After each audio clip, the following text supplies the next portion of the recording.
symbole de l'exubérance automobile et pour d'autres du mauvais goût. Quoi qu'il en soit, à chaque préparation Mansory fait par les deux, et ils n'ont pas raté le coup avec cette nouvelle préparation basée sur le Suzuki du Classe G. Voici donc le Chronos Coupé Evo C. Alors on parle d'une série ultra limitée de 8 exemplaires qui verront le jour. Alors 8 exemplaires, oui, mais chaque exemplaire sera accompagné par le programme Mansory Bespoke.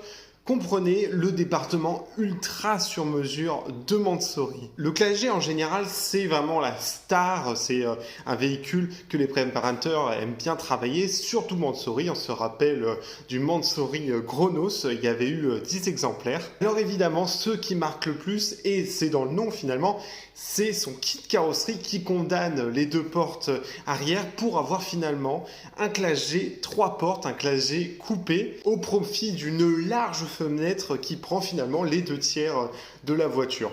La porte avant est rallongée. Au passage, le montant a été aussi déplacé pour offrir une plus grande ouverture et celle-ci adopte une ouverture antagoniste. En vrai, c'est une véritable prouesse ce recarrossage pour conserver la sécurité et la technologie qui étaient là de base, en imaginant qu'il faut modifier toute la structure du véhicule. La peinture chromée, pour moi, est réussie. Elle est d'un couleur vert qui rappelle la carapace des scarabées, avec de multiples reflets. En fait, ce que j'aime beaucoup dans ce projet, c'est que Mansory montre, avant d'être un préparateur peut-être discutable dans ses préparations, montre qu'ils ont un véritable savoir-faire en termes de carrosserie et de préparation moteur et de transformation luxueuse pour l'intérieur. Ce qui marque aussi sur l'extérieur, c'est la taille des jantes. Normalement, des jantes sur un Classe G, c'est 20 pouces. Là, on passe à 24 pouces.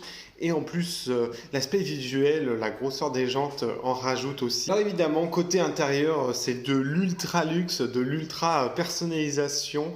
Vous avez le choix de A à Z pour les couleurs, pour les matières. Bien sûr, c'est du Mansory, donc vous avez du carbone forgé, un cuir, du bois. L'une des versions d'ailleurs présente un très joli cuir blanc avec des touches en bois. On n'a clairement pas envie de le salir.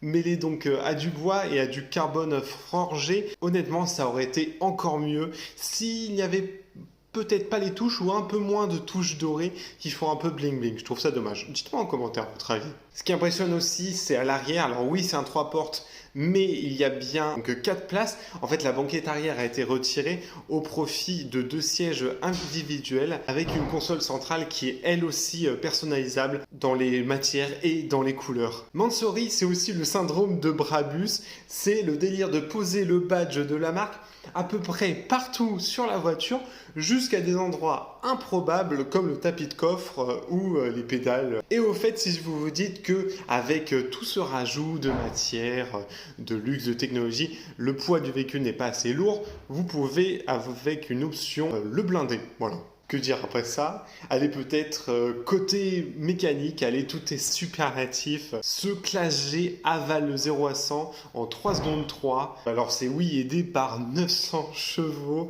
et 1200 Nm de couple. Finalement on finit comme on a commencé. C'est du Mansory, tout n'est que exubérance. Dites-moi votre avis, qu'est-ce que vous en pensez de cette nouvelle réalisation de la marque?